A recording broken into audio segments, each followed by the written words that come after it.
Hi friends, it's your art teacher, Miss Barnett, and in this week's lesson called Bird's Eye View, we've been talking about how artists are interested in showing things from different points of view, different perspectives, and using our imaginations to imagine what these spaces would look like from high above. So today we'll be creating a painting of a bird's eye view. So what you're going to need today is a piece of green construction paper, or you could use white. I'm going to use green. We'll need a crayon to sketch, and then your primary colors of tempera plus your black and your white.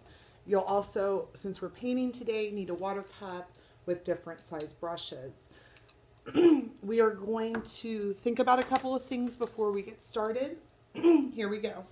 So for your project to be considered successful today, I want a composition that clearly reflects a view from above. I want your artwork space to be organized by a variety of lines and shapes. And you should be using geometric shapes like circles, squares, ovals, and rectangles for man-made spaces, and organic shapes should be used for natural spaces. So here's some questions to ask before we get started. What will you choose for your scene? So is it going to be mostly a man-made space, or is it going to be mostly a natural space? And what shapes will you need to use? Remember, we just talked about that. Geometric shapes for man-made spaces, organic shapes for natural spaces. Is your paper going to be tall, or is it going to be wide? Okay. And I want you to imagine yourself, where will you imagine yourself as the artist? Are you on a plane? Are you flying on a bird? Are you on top of a tall building? So before we begin, I'm going to have you practice with some different size brushes to create a bunch of different lines and shapes, and I'll show you how to do your practice right now. And then I'm going to be creating this picture of a bird's eye view of tulip fields. I thought it was really pretty. So you could do a search, or I'll have a bunch of images like this up where you can get ideas for your project. So I'm going to show you how to practice. Let's get started. All right, guys, so we're going to just do a little practice here with our different brushes. I'm going to start with the big brushes. I'm going to start with the flat brush. And remember, the flat brush makes a nice, solid, kind of like a cylinder kind of line. We could use the edge.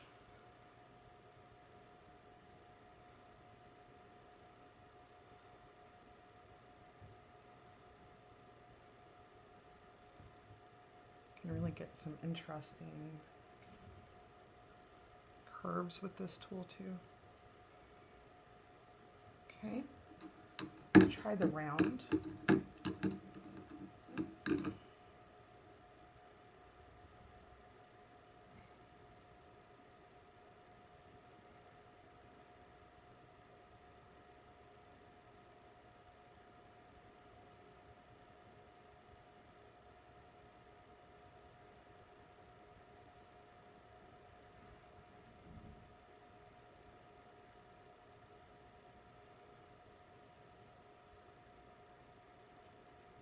And we'll do the two small brushes. So a flat first.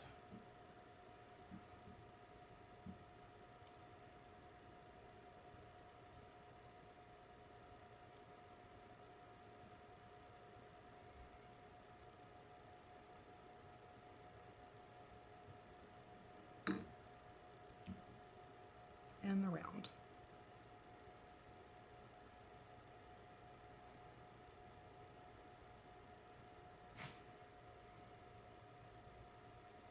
Okay, now that we've done our practice, I'm going to move on to my big paper, and I'm going to start sketching my scene. So you can watch me sketch. Here we go.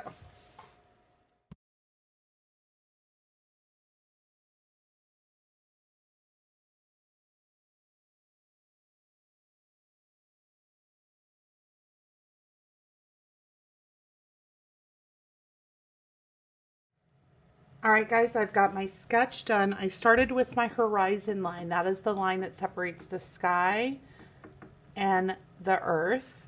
I added a little bit extra here. This is like a mountain ridge kind of line way in the distance. These are the tulip fields. Here's a road here, and then here's some water and another little side road.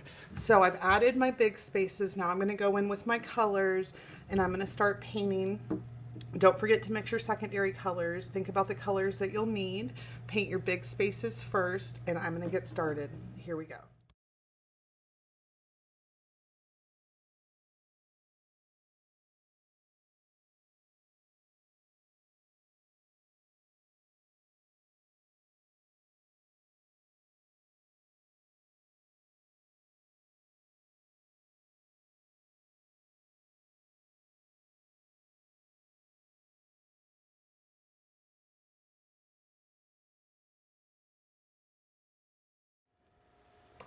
All right, friends, so I'm going to take a little pause here in my painting and I'm going to ask myself some questions, and you're going to want to ask yourself these too while you're working. Did you organize your parts of your painting? Did you use different geometric and organic lines and shapes? Are you pleased with your color choices? And have you mixed tints and shades? Remember, a tint is a color mixed with white and a shade is a color mixed with black. Now I'm going to go in and start adding a couple of details to finish off this painting.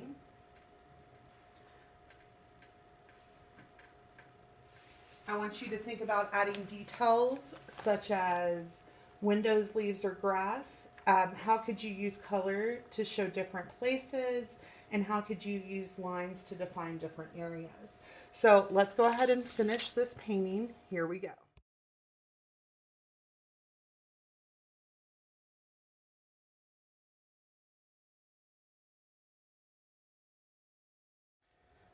All right, friends, here's my completed bird's eye view picture. I hope you have just as much fun exploring different points of view like I did today. I cannot wait to see what your amazing imaginations create, and let's get started.